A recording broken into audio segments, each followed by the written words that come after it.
terhadap status tersangka kan tidak bisa dialihkan. Status tersangka terhadap si A tidak bisa orang tua dia dan keluarganya yang menanggung, tetapi yang bersangkutan. Tetapi dia bisa mengirimkan surat pemberitahuan, konfirmasi kepada penyidik ataupun komunikasi melalui telepon dengan alasan tertentu. Wajib lapor itu adalah bagaimana mengontrol orang yang tidak yang dalam status hukum tersangka. Tetapi apabila yang bersangkutan berkoordinasi bisa menyampaikan bahwa ada alasan khusus, pasti penyidik juga akan memberikan ruang dan alasan kemanusiaan. Ada haul besar agama Islam dalam rangka sholat Idul Fitri, berkumpul bersama keluarga itu diperbolehkan. Kalau untuk wajib lapor ini sebenarnya bisa diwakilkan nggak sih? Tidak bisa diwakilkan. Hukum itu terhadap status tersangka kan tidak bisa dialihkan. Status tersangka terhadap si A tidak bisa orang tua dia dan keluarganya yang menanggung, tetapi yang bersangkutan. Tetapi dia bisa mengirimkan surat pemberitahuan, konfirmasi kepada penyidik ataupun komunikasi melalui telepon ataupun WhatsApp yang memiliki bukti jelas dapat dipertanggungjawabkan secara hukum bahwa ada alasan tertentu itu boleh. Jadi kalau misalnya dia pengen mudik nih Pak, nggak apa-apa dia lewat online? Selama ada komunikasi terhadap penyidik dengan alasan yang tepat, pasti penyidik juga akan memberikan ruang.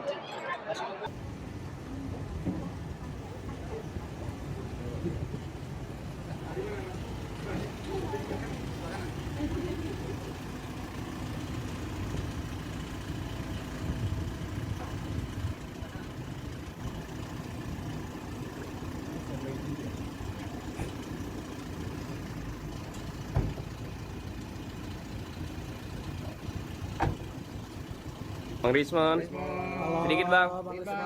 Apa kabar? Bang, Sedikit rencana rencana hari ini. Apa ya? Silaturahmi aja lah. Silaturahmi Bang ya. Oh nanti ya.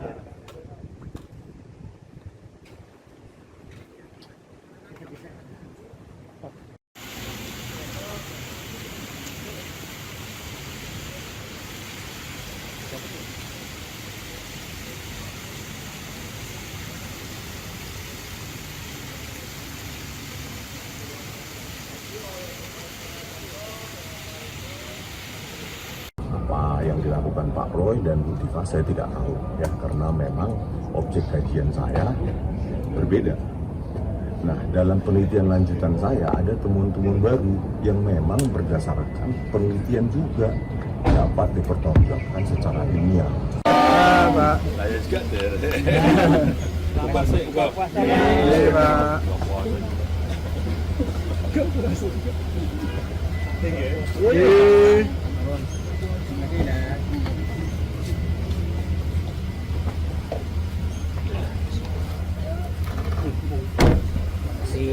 kalau mau Pak.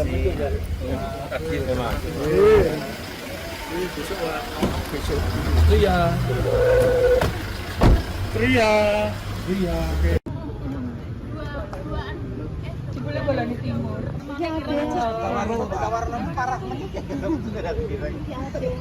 Ngarep cewek aku gitu. Kan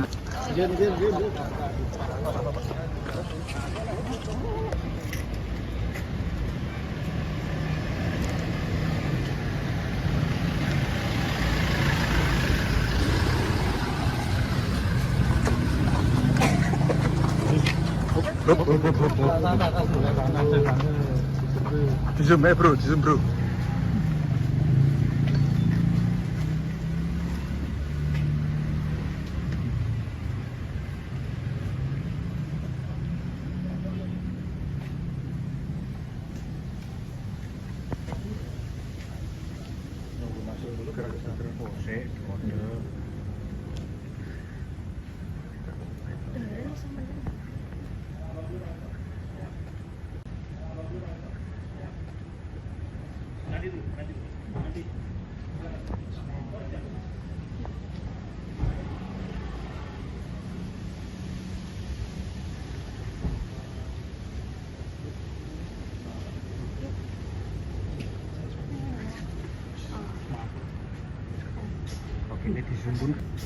Ini disumbun.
Sore bang. Terkait kedatangan hari ini ke rumah Pak Jokowi, tujuannya untuk apa? Jadi begini ya, seperti apa yang menjadi klarifikasi saya dalam 1-2 hari ini ya, bahwa dalam 2 bulan terakhir saya melanjutkan penelitian saya ya, kalau dibilang mengkaji ulang, mempelajari kembali semua metodologi yang saya tuliskan secara independen ya. Jadi saya garis bawahi secara independen, metodologi itu saya tuliskan sekitar 480-an halaman dari 200 halaman lebih di buku Jokowi's White Paper. Nah, karena buku tersebut adalah tulisan yang independen, artinya tulisan kami antara Pak Roy dan Pak tidak ada saling kebergantungan, tidak ada saling keterkaitan karena ditulis secara terpisah baik secara biografi maupun analisa. Nah, terkait dengan itu maka saya tentu tetap melanjutkan penelitian saya. Apa yang dilakukan Pak Roy dan Bu Diva saya tidak tahu ya, karena memang objek kajian saya berbeda. Nah, dalam penelitian lanjutan saya ada temuan-temuan baru yang memang berdasarkan penelitian juga dapat dipertanggungjawabkan secara ilmiah dan secara akademik, bukan dengan narasi yang suka atau tidak suka, dihina atau tidak, dicaci maki atau tidak. Ini murni bisa dipertanggungjawabkan. Apa itu? Ya, pertama saya dapati memang sejak gelar perkara ditunjukkan ijazah analog dari Bapak Joko Widodo ya. Terus saya kaji lagi apa yang saya amati di situ, bahwa ada emboss, ada watermark ya. Jadi emboss dan watermark ini menjadi objek kajian saya, dan saya teliti memang tidak ada hologram. Mungkin setelah saya kaji dengan beberapa objek ijazah lainnya di tahun yang sama dari UGM, memang pada saat itu hologram memang tidak dipakai sebagai pengunci atau pengaman dalam sebuah ijazah. Jadi memang yang ada hanya watermark dan hologram ya. Nah, setelah itu yang saya bandingkan dan saya analisa dengan apa yang diupload secara digital di akun X dari saudara Dian Sandi Utama. Nah, di situ ya saya temukan memang dengan puluhan metode ada watermark, Gajah Mada, dan terus juga di sebelah kiri bawah itu ada emboss. Ya, sebagai peneliti independen dan bertanggung jawab, tidak bias, tidak ada kaitan dengan afiliasi politik apapun, maka seorang peneliti itu harus bisa menyatakan kesalahannya dan mengkoreksi hasilnya sendiri. Bila peneliti lain tidak mengkoreksinya atau tidak mampu mengkoreksinya, maka sebagai peneliti independen yang bebas terhadap pengaruh siapapun, ya ini saya garis bawahi, pengaruh siapapun, hanya berdasarkan objektivitas penelitian dan hasil temuan baru saya nyatakan bahwa memang ada itu watermark dan emboss yang ada pada dokumen yang diupload Dian Sandi Utama konsisten dengan apa yang saya lihat di share, like, and comment.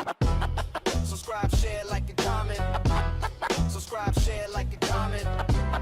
Subscribe, share, like, and comment. Subscribe, share, like, and comment.